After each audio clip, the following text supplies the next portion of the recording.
नमस्कार, बहुत स्वागत है आपका जोहार झारखंड में। आपके साथ मैं हूं सोनाली सिंह और इस वक्त की सबसे बड़ी खबर, सीएम हेमंत सोरेन से ईडी की पूछताछ अभी भी जारी है। ईडी ऑफिस में सीएम हेमंत से पूछताछ लगातार की जा रही है। पूछताछ के करीब 7.5 घंटे पूरे हो चुके हैं। ईडी के पास 200 सवालों की लिस्ट तैयार है, जो कि सवाल हेमंत सोरेन से लगातार पूछे जा रहे हैं। 7.5 घंटे बीत चुके हैं। सीएम से सवाल दर सवाल पूछे जा रहे हैं। ईडी ऑफिस के बाहर इसे लेकर सुरक्षा के पुख्ता इंतजाम भी कर दिए गए हैं। सुरक्षा कड़ी कर दी गई है। इस खबर पर ज्यादा जानकारी के साथ हमारे सहयोगी अविनाश जुड़ चुके हैं लाइव। उनसे सवाल पूछते हैं। अविनाश, क्या जानकारी मिल पा रही है? 7.5 घंटे पूरे हो चुके हैं और अभी तक सीएम बाहर नहीं निकले हैं। 200 सवालों की फहरिस्त तैयार की गई है। क्या कुछ सवाल पूछे गए होंगे? ये देखिए, देश के इतिहास में ये पहला मामला है जब कोई जो मुख्यमंत्री होते हुए कभी ईडी ऑफिस आया हो और उनसे जांच पड़ताल हो रही हो और इतनी लंबी पूछताछ। 7.5 घंटे बीत चुके हैं और लगातार जो पूछताछ का जो सिलसिला है वो जारी है। हालांकि एक जानकारी जरूर आ रही है सामने, हालांकि उसकी पुष्टि नहीं हुई है, लेकिन ये कहा जा रहा है कि अब अगले 1 घंटे के अंदर मुख्यमंत्री हेमंत सोरेन ईडी दफ्तर से बाहर आ सकते हैं। लेकिन जब वो बाहर आएंगे तब भी ये सवाल उठते हैं कि क्या जो ईडी की पूछताछ है ये खत्म हो रही है? क्या मुख्यमंत्री हेमंत सोरेन को कल भी उन्हें फिर से आना पड़ेगा? जो सवाल पहले से ईडी के अधिकारियों ने तैयार कर रखा है उन तमाम सवालों का जवाब मुख्यमंत्री हेमंत सोरेन ने दे दिया है, या बहुत सारे सवाल अब भी अधूरे हैं? अगर अधूरे हैं तो उन्हें फिर से आना पड़ेगा। एक और जो जानकारी आ रही थी वो ये है कि जिस मामले को लेकर ये सारी पूछताछ चल रही है उसमें अगर आप देखें, पंकज मिश्रा मुख्य सूत्रधार के रूप में हैं और अब जो जानकारी अंदर से आ रही है, जो हमारे सूत्र बता रहे हैं कि हो सकता है कि पंकज मिश्रा को साथ बिठाकर भी मुख्यमंत्री से क्रॉस पूछताछ हो सकती है। तो अब अगर ऐसी कोई संभावना है और जो जानकारी आ रही है कि आज ये संभव नहीं हो पाया, जो कागजी प्रक्रिया थी उस प्रक्रिया को पूर्ण नहीं कर पाने की वजह से वो यहाँ तक नहीं लाए जा सके, तो ऐसी परिस्थिति में हो सकता है कि उन्हें दोबारा आना पड़े। दूसरी बात यह है कि जिस तरह से मुख्यमंत्री हेमंत सोरेन जब ईडी अपने आवास से ईडी दफ्तर चले थे, 11:53 में यहाँ वो पहुंचे थे, उस समय से लेकर अभी तक जब हम बात कर रहे हैं तो मुख्यमंत्री आवास में जो सत्ताधारी दल के विधायक हैं, जो कैबिनेट के मंत्री हैं, वो मौजूद हैं, वो घर नहीं गए हैं। इसका मतलब ये है कि जब मुख्यमंत्री हेमंत सोरेन, जैसा कि हम कह रहे हैं कि अगर 1 घंटे के अंदर वो वापस जाते हैं अपने आवास पर तो उनसे मुलाकात होगी और आगे की रणनीति भी बनेगी। यह भी देखना होगा कि कल अगर दोबारा पूछताछ के लिए, हमारे पास इस तरह की कोई जानकारी नहीं है, लेकिन अगर हम संभावना जताते हुए ये अगर हम मान ले थोड़ी देर के लिए कि अगर दोबारा उन्हें बुलाया जाता है तब कल की क्या रणनीति होगी, क्योंकि जेएमएम के बहुत सारे जो कार्यकर्ता भी हैं जो अलग अलग जिलों से आए हुए हैं, वो वापस रांची से लौटे नहीं हैं, वो अलग अलग जगह पर जमे हुए हैं। जो पॉकेट बनाए गए हैं, उन्हें रहने ठहरने की व्यवस्था की गई है, वहां रुके हुए हैं। और जब कल ये सूचना जाएगी उन तक, तब फिर क्या कुछ नई रणनीति के साथ वो आएंगे, सड़क पर आएंगे। आज जिस तरह से मुख्यमंत्री आवास के बाहर सभा भी हुई है, जो सीधे तौर पर अगर हम कहें तो ईडी से लेकर राज्यपाल और बीजेपी निशाने पर रही है। तो अब ये देखना होगा कि यहाँ से जब मुख्यमंत्री बाहर निकलते हैं उसके बाद की क्या रणनीति होती है। चलिए, बहुत बहुत धन्यवाद अविनाश तमाम जानकारियों के लिए। बढ़ते आगे, झारखंड के सीएम हेमंत सोरेन से ईडी ने साहेबगंज में अवैध खनन और मनी लॉन्ड्रिंग से जुड़े सवाल दागे। पर ईडी दफ्तर जाने से पहले ही सीएम हेमंत सोरेन ने सारे आरोपों को गलत करार दे दिया।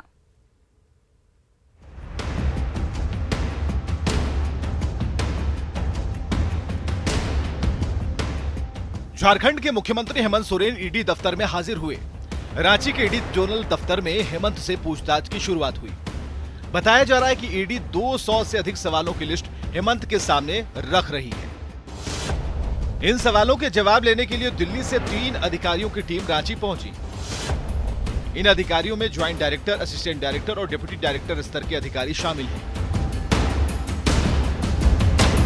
सीएम आवास से हेमंत सोरेन काफिले में निकले। उनके साथ भाई बसंत सोरेन और समर्थकों का हुजूम था। कड़ी सुरक्षा के बीच ईडी ऑफिस पहुंचकर समर्थक निकल गए। इस दौरान ईडी ऑफिस के बाहर कड़ी सुरक्षा व्यवस्था कर दी गई थी। सीएम हेमंत सोरेन ने ईडी की पूछताछ से पहले अपने आवास के बाहर प्रेस कॉन्फ्रेंस किया। हर एक मुद्दे पर खुलकर अपनी बात रखी। सीएम ने 1000 करोड़ के घोटाले को जहां असंभव करार दिया, तो वहीं राज्यपाल को मिले लिफाफे के बंद होने पर सवाल खड़े किए। इस तरीके से 1000 करोड़ का घोटाला के बारे में जो जिक्र आया है, साहिबगंज जिले से, बड़ा दुर्भाग्यपूर्ण है कि सालाना भी अगर हम देखें पूरे राज्य में स्टोन चिप से, लेकिन राज्यपाल महोदय अभी तक उस लिफाफा को उन्होंने नहीं खोला। मुझे लगता है कि वो भी किसी समय का इंतजार कर रहे थे। 11:54 हेमंत सोरेन रांची के ईडी दफ्तर पहुंचे।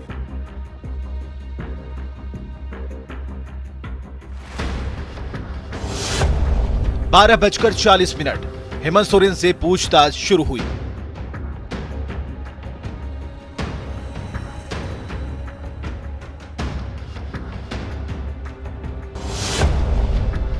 दो 200 से अधिक सवालों से सीएम का सामना शुरू हुआ। मुख्यमंत्री हेमंत सोरेन से ईडी की पूछताछ क्यों हो रही है, तो इसे भी समझ लेते हैं।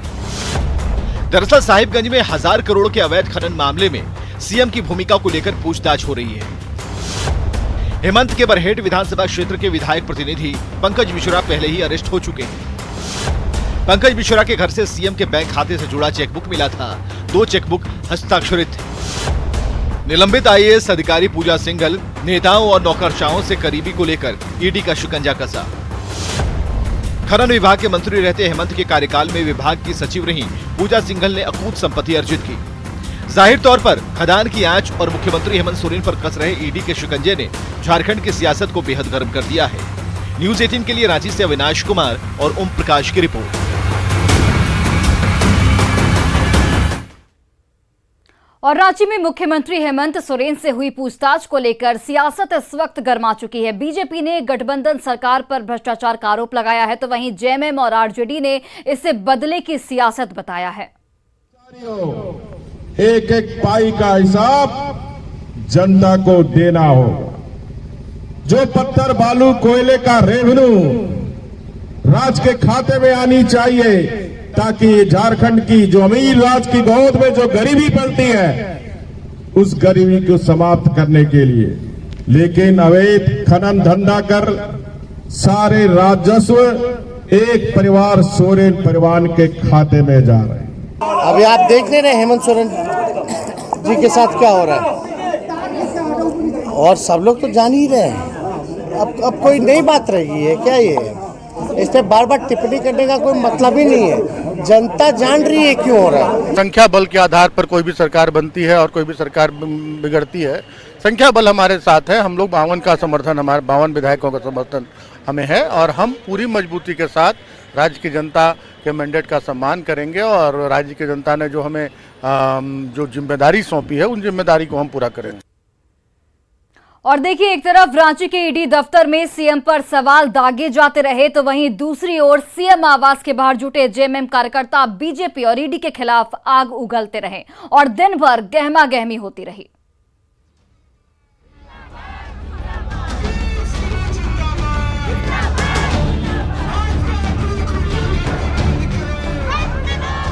ईडी दफ्तर में सीएम हेमंत सोरेन तीखे सवालों से जूझते रहे, तो सीएम आवास के बाहर झारखंड के कोने कोने से आए जेएमएम कार्यकर्ताओं का हुजूम उमड़ता रहा।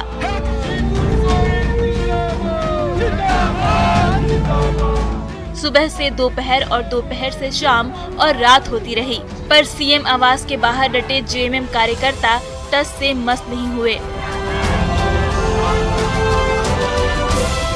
मिनट दर मिनट भीड़ बढ़ती रही और ईडी के साथ साथ बीजेपी के खिलाफ जोर शोर से नारेबाजी होती रही, जिससे भी सवाल पूछिए एक ही जवाब, पूरा झारखंड मुख्यमंत्री हेमंत सोरेन के साथ खड़ा है। पूछताछ के दौरान सारे समर्थक यहाँ पर हैं, हजारों की भीड़ में जुटे हैं और उनका कहना है कि वो मुख्यमंत्री को समर्थन देंगे। हमारे नेता हेमंत जी को ईडी ने गलत चार्ज लगाकर अपने यहाँ बुलाकर परेशान किया जा रहा है। हमारी झारखंड की कोई भी काम हो रहा है उसको सुचारू रूप से नहीं चलने दिया जा रहा है। दोपहर होते ही मोरहाबादी के बैंकेट हॉल में जेएमएम कार्यकर्ताओं की दावत शुरू हो गई, जहां चावल, दाल और सब्जी से सजी स्वादिष्ट थाली परोसी जाती रही और जेएमएम कार्यकर्ता लजीज खाने का लुत्फ उठाते रहे। भीड़ में कई महिलाएं भी छोटे छोटे बच्चों के साथ दिखी। और आप देख सकते हैं कि इस समय जो गढ़वा से जो कार्यकर्ता पहुंचे हैं उनकी मौजूदगी सबसे ज्यादा नजर आ रही है। और यहाँ पर जहाँ के मोरहाबादी मैदान में जहाँ ये गढ़वा के तमाम कार्यकर्ता मौजूद हैं, उनके खाने पीने का भी सही तरीके से इंतजाम किया गया है। क्या खाने में क्या क्या भैया? दाल भात सब्जी अचार, हाँ, पूरी कचौड़ी भी है क्या? पूरी कचौड़ी नाश्ता में। कितने लोग यहाँ पर खाने के लिए पहुँचे हैं? लमसम 5,000। दोपहर के भोजन के बाद एक बार फिर जेएमएम कार्यकर्ताओं का जत्था मोरहाबादी मैदान से सीएम आवास के बाहर जुटा और बीजेपी के खिलाफ नारेबाजी का दौर शुरू हो गया। हम लोग प्रत्येक झारखंड के प्रत्येक जिला से हम लोग आए हैं और जब तक हम लोग डटे रहेंगे, जब तक उनको न्याय नहीं मिलेगा और जब तक उनका सवाल रहेगा, तब तक भीड़ यहाँ जनता की जो सुबह से दोपहर और दोपहर से शाम तक सीएम आवास के बाहर जोर शोर से नारेबाजी होती रही। ईडी और बीजेपी के खिलाफ निशाना साधा जाता रहा, पर शाम ढलते ही जेएमएम कार्यकर्ता वापस मोरहाबादी मैदान में लगे कैंप में लौट गए। मुख्यमंत्री आवास से कार्यकर्ताओं के लौटने का सिलसिला शुरू हो चुका है। शाम का वक्त हो चुका और आप देख रहे हैं कि मुख्यमंत्री आवास के बाहर जो कार्यकर्ताओं का जुटान था, मुख्यमंत्री से मिलने की जो लालसा थी, अब वो लालसा जो है कल तक के लिए टल गई है। तमाम कार्यकर्ता अब जो है वापस लौट रहे हैं। ये मोरहाबादी स्टेडियम में वहाँ व्यवस्था है सोने की, रहने के भी, और जब तक उसको नहीं किया जाता है तब तक हम लोग यहाँ डटे रहेंगे। झारखंड के कोने कोने से आए जेएमएम कार्यकर्ताओं का हुजूम सीएम आवास के बाहर कई घंटे तक हल्ला बोल करता रहा। उनकी रात मोरहाबादी मैदान के स्टेडियम में कटेगी और एक बार फिर शुक्रवार को महाजुटान शुरू हो जाएगा। रूपाली त्रिपाठी के साथ संजय सिन्हा की रिपोर्ट, न्यूज़ 18 रांची। और रांची में मुख्यमंत्री आवास के बाहर कई जेएमएम कार्यकर्ता परंपरागत हथियार लेकर पहुंच गए। हाथ में तीर, धनुष, फरसा, भाला और तलवार जैसे हथियारों के साथ जुटे जेएमएम कार्यकर्ताओं ने मुख्यमंत्री हेमंत सोरेन के पक्ष में नारेबाजी की और बीजेपी के खिलाफ कई गंभीर आरोप लगाए। पारंपरिक औजार के रूप में या ये हथियार नहीं है और ये मैसेज नहीं देना चाह रहा है। ये केंद्र सरकार जो षड्यंत्र रच रही है हमारे माननीय मुख्यमंत्री के खिलाफ में, ये सफल नहीं होने देंगे। ये सोच रहा कि हम ईडी को लगा करके इसको झारखंड से हिला देंगे। तो परंपरागत हथियारों के साथ ये संदेश है कि जब तक मुख्यमंत्री हेमंत सोरेन से मुलाकात नहीं होगी तब तक अपने घर नहीं लौटेंगे। संजय कुमार सिन्हा, न्यूज़ 18 रांची। तो झारखंड के मुख्यमंत्री हेमंत सोरेन से हो रही ईडी की पूछताछ पर सियासत गर्मा गई है। बीजेपी ने इसे सामान्य प्रक्रिया बताया है, तो वहीं महागठबंधन ने इसे बीजेपी की साजिश करार दिया है। आपके लोगों ने अपराध किया, जेल के अंदर हैं। अब जब रक्षक ही भक्षक बन जाए तो इस राज्य का भगवान ही भला करेगा। इसलिए कानून को अपना काम करने देना चाहिए। महाजुटान कर रहे हैं, मीटिंग पर मीटिंग कर रहे हैं, अलग अलग दलों की अलग मीटिंग हो रही है, तो इस वक्त जनता के बीच क्या जाना चाहते हैं? तो मीडिया के अंदर आप अपने आप को यह साबित करने की कोशिश कर रहे हैं कि भाई जनता आपके साथ है। स्वाभाविक रूप से आपको जनादेश दिया है, जब दिया था तब था। आज जनता आपके साथ नहीं है, जनता आपके विरोध में है। लेकिन भारतीय जनता पार्टी की जो मनसा है कि भाई सरकार को अपदस्थ करना, अस्थिर करना, कहीं उस चाल में से यह चाल भी करा है, तो ऐसे में से माननीय मुख्यमंत्री को अधिकृत किया गया है। मॉब का एक अपना साइकी होता है। ये सरकार हमारी है तो हमें कानून व्यवस्था को भी रखना है और जो अत्याचार हो रहा है उसके खिलाफ लड़ना भी है। और सिमडेगा के कोलेबिरा में प्रतिबंधित नक्सली संगठन पीएलएफआई के उत्पात से दहशत फैल गई। नक्सलियों ने कंस्ट्रक्शन कंपनी की जेसीबी और ट्रैक्टर फूंक दी। पुलिस धरपकड़ इस वक्त कर रही है।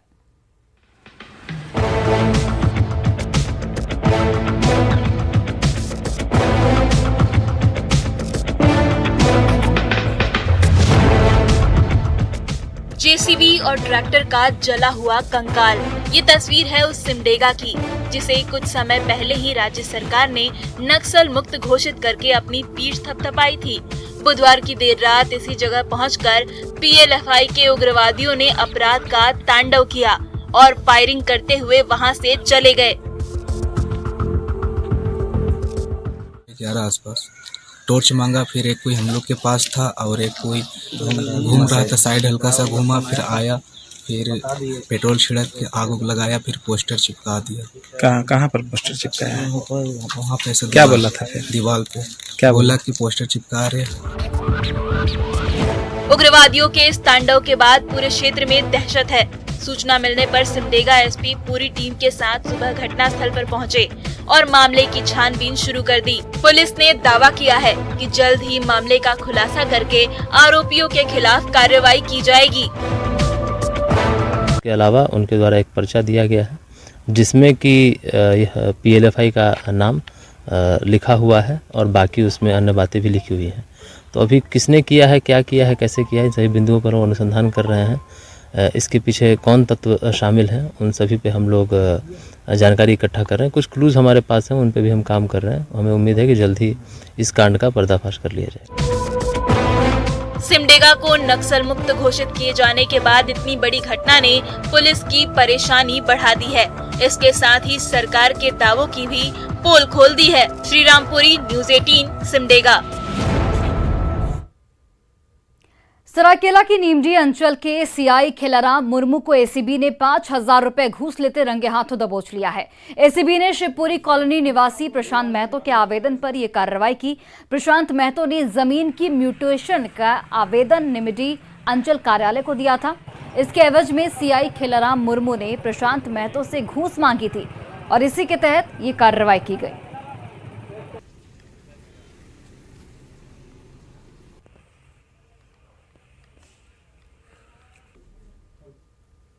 और चलिए अब देखते हैं झारखंड 2020।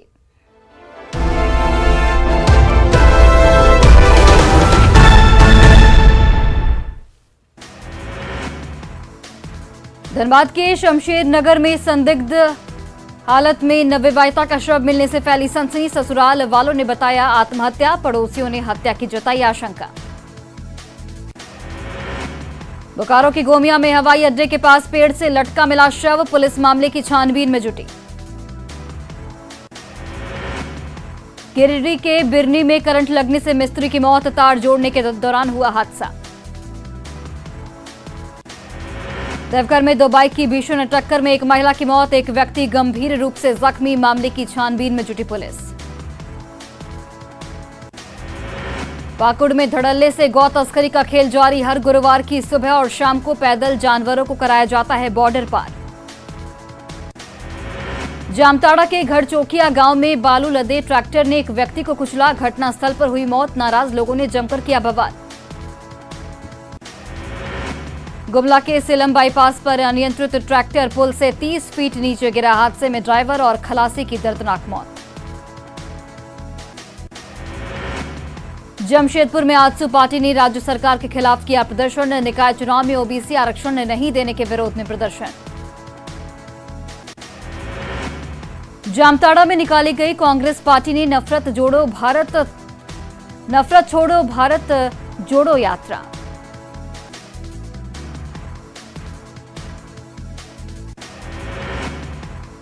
धनबाद के धनसार में पिता की मौत के बाद रुकी बेटी की पढ़ाई। भाजपा नेत्री रागिनी सिंह ने लगाई मदद की गुहार।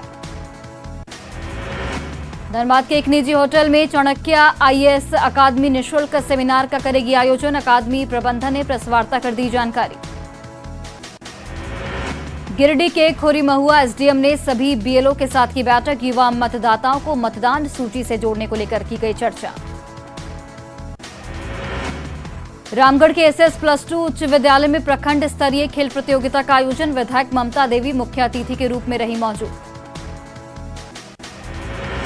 बोकारो में आजसू पार्टी ने जिला मुख्यालय के सामने दिया धरना। बिना ओबीसी आरक्षण के नगर निकाय चुनाव कराने के विरोध में प्रदर्शन। जामताड़ा में आजसू पार्टी ने राज्य सरकार के विरोध में निकाली रैली। नगर निकाय चुनाव में पिछड़ों के हक और अधिकार नहीं मिलने का लगाया आरोप। रामगढ़ में निकाला गया मशाल जुलूस, हेमंत सरकार के खिलाफ नारेबाजी। नगर निकाय चुनाव में ओबीसी का आरक्षण खत्म करने का लगाया आरोप। गिरिडीह के सदर प्रखंड सभागार में पंचायत समिति के सदस्यों के साथ प्रखंड प्रमुख ने की बैठक, सभी विकास कार्य योजनाओं की समीक्षा करने का निर्देश।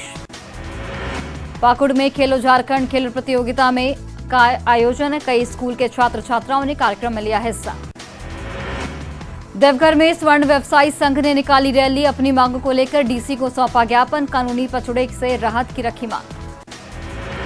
धनबाद में मलेरिया की समीक्षा जांच के लिए केंद्रीय टीम पहुंची सदर अस्पताल, जांच टीम केंद्रीय स्वास्थ्य विभाग को सौंपेगी रिपोर्ट।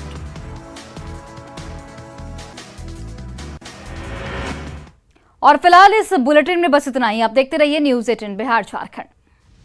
बिहार और झारखंड में न्यूज़ 18 का बजा